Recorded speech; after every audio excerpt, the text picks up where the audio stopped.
bed.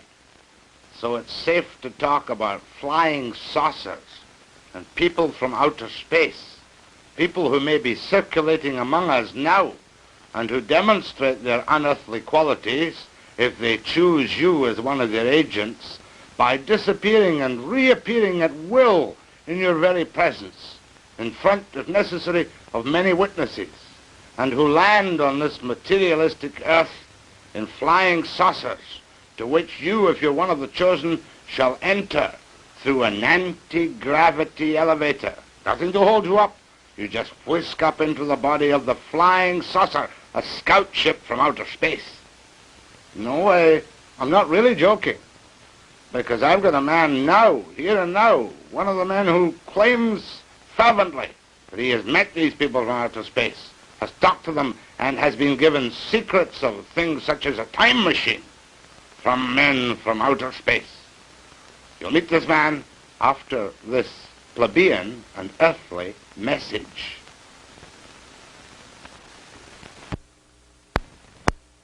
The man you're going to meet in a moment or two, Tassel, from Giant Rock, California, is a most unlikely person to claim to have seen flying saucers and been in touch with people from outer space.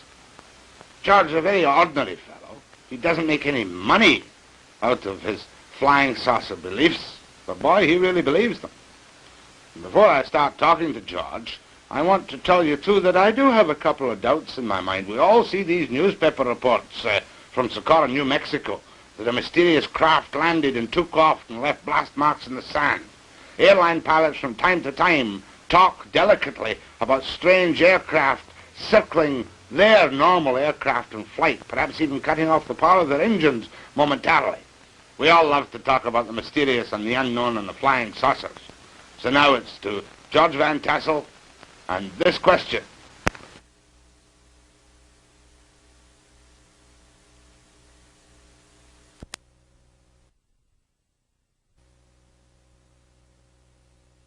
Time machine you're building down in California. Well, Jack, this was the result of a formula which was given to me by a man who landed a ship at my airport in 1953. And we put this formula under research, tested a number of experiments on a bench in a good electronics lab in Chicago, and we produced phenomenal results with evidence that we should do it on a larger scale in order to be able to do more with it. And this evolved out of something that started in 1953 into a 4-story high machine that we're working on down there today. Now, George, I don't care whether the machine is 4 stories high or 40 stories high or 4 inches high. When I say calmly and unexcitedly, a time machine, what does your formula tell you you can do with a time machine? Well, Jack, our formula has no time factor, which electronic formula does have. And on the other hand, electronic science has only had 2 dimensions to work with, the electric pattern and the magnetic pattern perpendicular to it. And we discovered a 3rd zone, which we call a time zone, and we are working through this zone with an effort to orient the magnetic field to give us other results than our science can obtain at present. George, just double talk to me. A time machine means to me a little box that I can go into and go back 5,000 years or forward 10,000 years. Is that what your formula tells you you can do? Well, Jack, this isn't a little box. This is a 4-story machine focusing fields that we can orient to produce this zone big enough for a man to get into. It isn't a box. But what happens to the man when he gets into the zone? I'm all agog with curiosity. Jack, we've discovered this zone is subject to thought. Now, since time doesn't record events the way we do on calendars and clocks, you could only record an event by thinking of it. Now, theoretically, we believe we can take a videotape magnetic camera into the time zone and photograph Lincoln's Gettysburg Address or Caesar's armies marching or anything that's ever happened. And let me get this straight. In other words, you're telling me, like H.G. Wells imagined 50 years ago, that everything that happened in time is still there to be seen by the recreation electronically of a thought which exists. Jack, you know how you talk into a tape on a tape recorder and play the interruptions back, identical to the play that you made. The Earth's magnetic field is the same way. You can put interruptions into it and play them back out of it. An associate of ours in creating a magnetic coupler with this principle coupled in the Earth's magnetic field and played back TV shows from stations that aren't even in business anymore. You mean an experiment has been done to bring out of the air television programs which have been and gone? Been and gone. Now, where was this experiment conducted? It was conducted in Santa Monica by an associate of mine. Why hasn't this hit the headlines throughout the world? That's a time machine in action. If I can...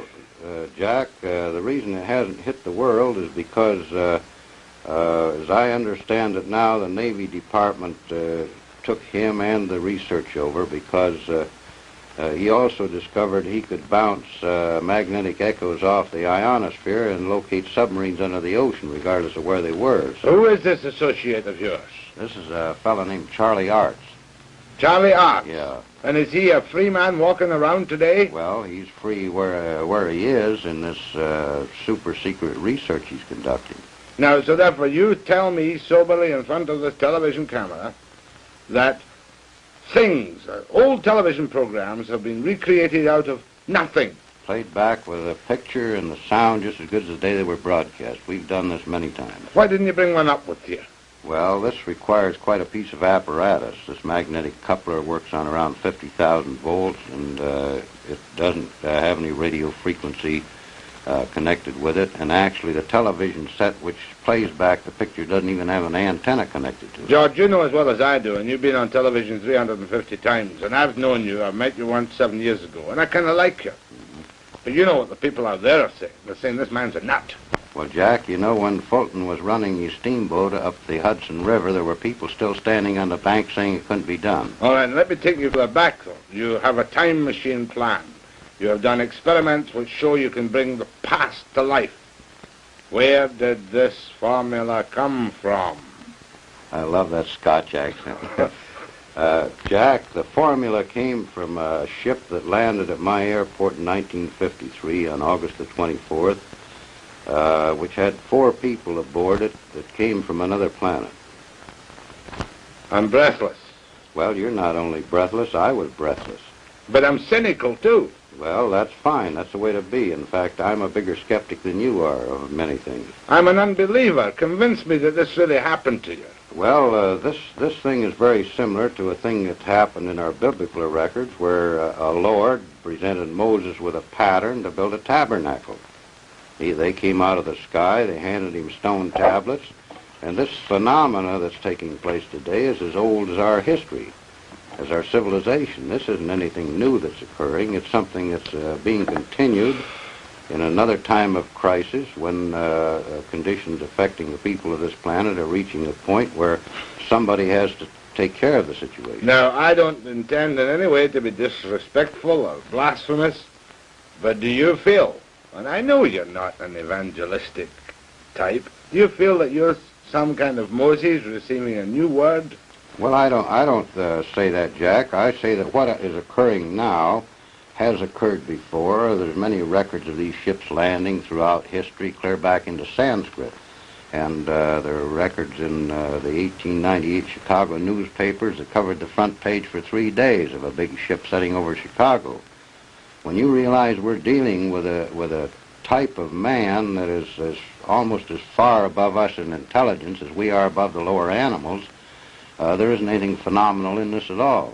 Now, you say casually, because this is your life's work now, ships. Now, you mean flying saucer, don't you? Well, a flying saucer was a name the press put on this thing. And actually what they termed a flying saucer was nothing but a scout ship from the big carriers. But I want to go back to that night in 1953. Tell me, where did this happen for people who haven't heard you talk or seen you yet? It happened on my airport, which I've operated for the last 16 years, at Giant Rock Airport, 17 miles north of Yucca Valley in California, or 40 miles north of Palm Springs. Now, this is a private airport for small aircraft, is it? This is an airport used both by the military and private aircraft. You own this airport, do you? I leased this airport from the United States government. I've operated it for 16 years since I retired from the flight test business in the aviation. Right now. How old are you now, by the way, George? I'm 54, Jack. Got 3 grown daughters, married, and 11 grandchildren. You don't mind if I ask you the stock question? I know that you've been asked every obnoxious question that can ever have been asked. You've never been treated for any form of emotional upset. I've never had an emotional upset other than women. Except that night in Yucca Flats, not Yucca Flats, at Giant Rock, when this ship appeared. Now, give me the details, George, because I'm never tired of hearing the details of a man who says he has seen creatures from another world. Well, actually, Jack, this was as simple as crossing a street and getting hit by a car. After it's over, you're the victim of the circumstance. And I didn't see the ship land. One of my son-in-laws, that wasn't my son-in-law at that time, saw it come down. Another man on the airport heard it, and he wasn't where he could see it.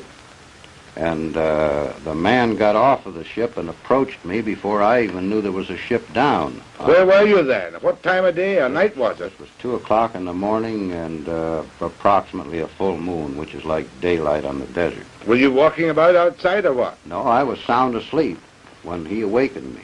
This man awakened you? Well, something awakened me. So you got up out of your bed? I got out of my bed and went aboard the ship at his request. This man, in what language did he converse with you? He talked to me in the best English equivalent to Ronald Coleman.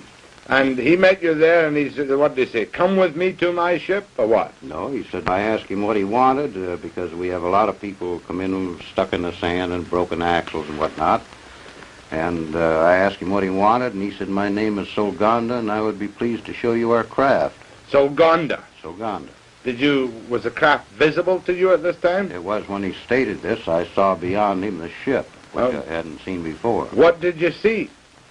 A bell-shaped type of anti-gravity ship that they operate as a scout ship out of their big carriers. How big? This was 36 feet in diameter and 19 feet high. And where was it, on the ground? No, it was hovering 10 feet off the ground. And how did you go into this ship? I walked with him to a spot underneath it, and an anti-gravity beam took me up through a hole in the bottom of it. You're telling me at 2 o'clock in the morning in Giant Rock Airport, you walked underneath this hovering ship, and whammo, you went up inside. No, you didn't go whammo. You went just about as slow as a local elevator run. And when you got off the anti-gravity elevator, what did it look like?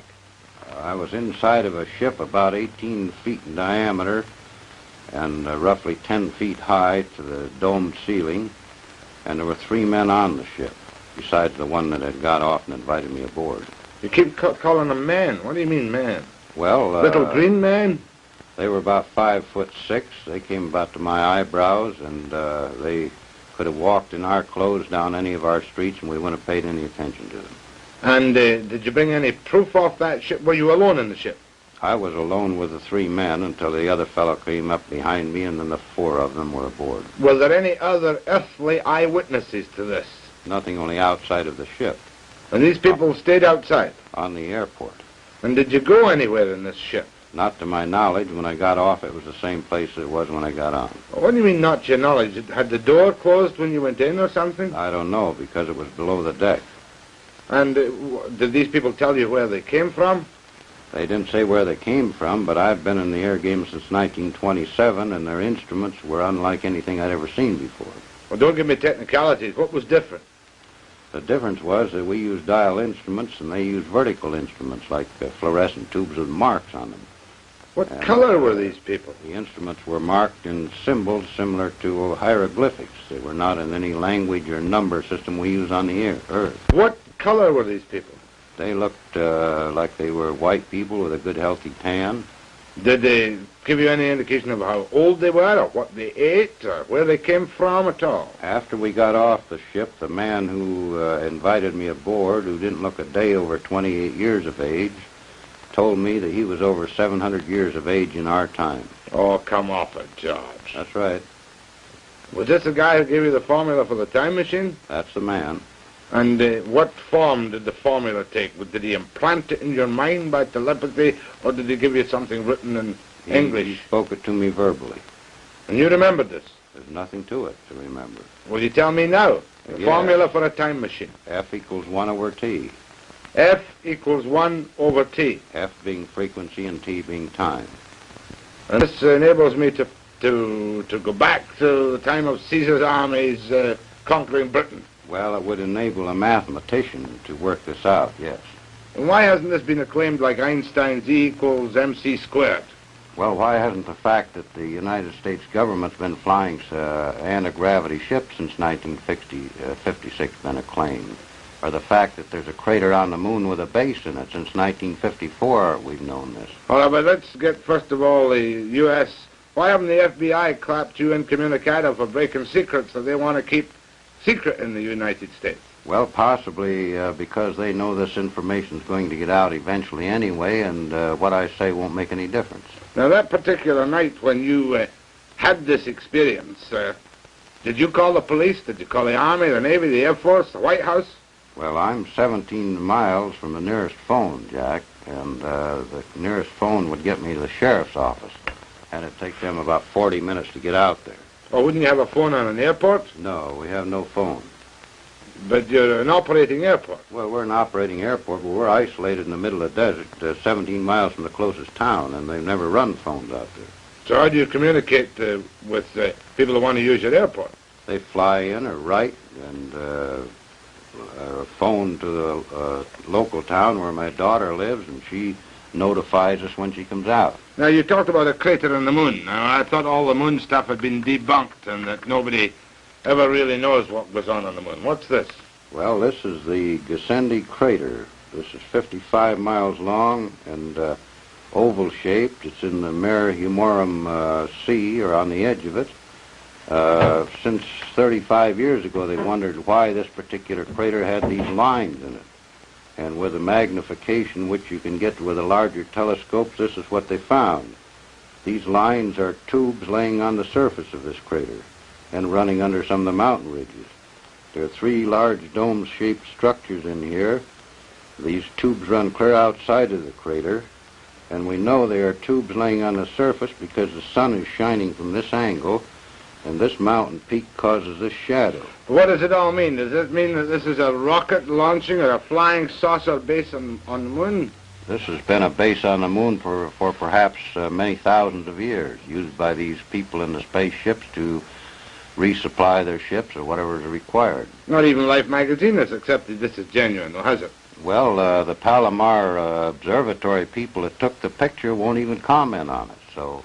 There must be a great conspiracy of silence to keep George Van Tassel's secret of the universe away from the people. No, it isn't to keep anything I know away from the people. It's to keep many things away from the people. Let's talk about this picture. This is the time machine. This is a picture of the machine we're building down there. This structure is actually up. We're working now on the parts on the equipment that operate it. This rim around here has armatures 57 feet in diameter, which will be better than 4 times bigger than the biggest armatures ever made before. But is that the place where you did the experiments? By the way, how old were these television programs you pulled back out of time and space? Well, the oldest one was 6 years back because television was 6 years old when this was done. And what program was it? Do you remember? I don't remember what program, but I know that on checking up on some of the stations that Art found that the station no longer existed. It was out of business. Let's get down to some more basics now. Are you making a lucrative living out of traveling around the world, evangelizing for flying, around the continent, evangelizing for flying saucers? No, Jack, I'm on a vacation to rest my wife because she's been 2 years in a 40-seat restaurant without a rest, more than anything else, and I enjoy these particular things as a sideline. I make my living on the airport, And this research is something that I've got more money into than anybody else and more contribution to it. 5 years of intensive research without any pay. We donated 10 acres of land with a well worth $23,000, and we formed this corporation for the purpose of building up and investigating this basic material. All right, now how long is it going to take you to get your time machine in operation? Well, I mean, it all sounds so crazy. You must admit, I believe there are some odd things, George, but I find it hard to credit because I wasn't there myself, your own experiences. Well, it took them around 8 years to grind the mirror for the 200-inch telescope, and the first cyclotron was something like 11 years in the progress of building. But that cost millions, George. You haven't got millions, billions it costs. No, we don't have the overhead, the drafts from the engineers and people sitting around the payroll. All of our effort on this is voluntary by many people in technical fields that contribute their effort to the project. They all believe in flying saucers. They all believe in flying saucers. And you obviously believe totally in flying saucers. Yeah. Because of that one. Does your wife believe in flying saucers? Well, I don't know very many people that don't. It's as obvious as believing in heaven or afterlife or anything else. You have certain things you believe in life. You believe there's air we breathe, yet you don't see it. We fly airplanes on it.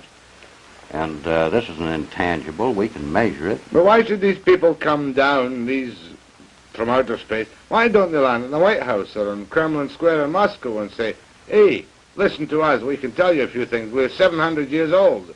We can travel through space. We're not concerned with time differentials. Well, probably they're not concerned with giving us too much of their information because we'd only use it in our battle to destroy each other here. Did these 4 men tell you that themselves? No, they didn't tell me that, but this is a reasonable assumption on our part that the world's divided in 2 camps, each capable of eliminating old civilization. And if we were to go to another planet and observe this condition, we would certainly be a little cautious about who we talk to or what we revealed. Yeah, but you yourself, was that the only experience you had? Mind you, that's 11 years ago in 1953, George. That's right. When you claimed to me you went up in this elevator into the spaceship and met the guy who spoke like Ronald Colman. Was that your only contact with the... That was the only contact I had with the people from the ship. Have you had any other contacts with people? I've had a recent contact last September, 1963. Well, I don't have to ask you. Tell me. Well, in this case, they drove a car into the airport. They didn't come in a ship. They're walking among us on the earth all the time, and we don't realize it. I'm breathless. They. How many was they? The they in the ship was 4 men. They in the car? The man that came in, there was a man came in by himself in September. Well, you'll be telling me he had Martian license plates on the car. No. They drove a standard American Cadillac.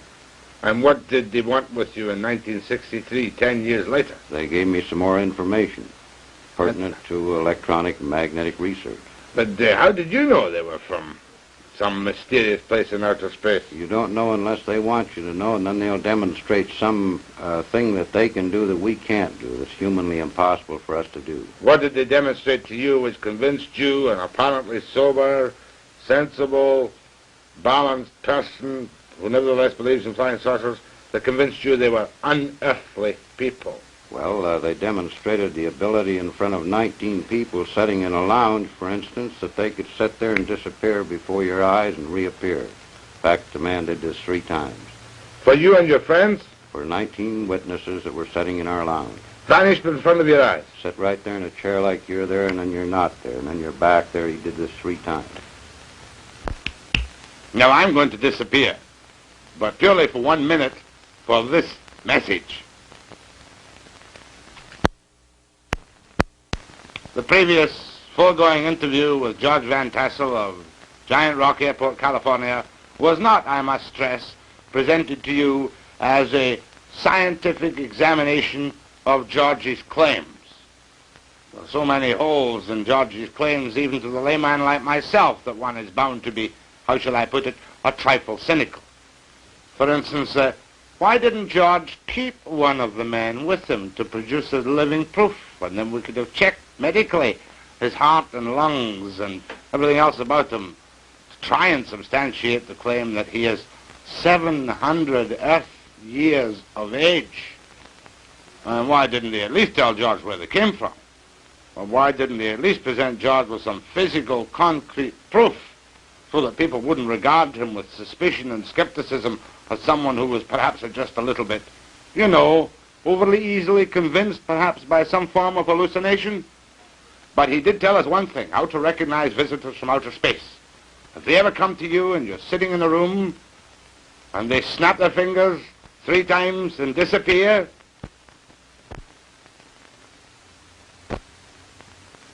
and when they reappear a few seconds later, then you'll know for sure that they are from outer space. Thank you and good night.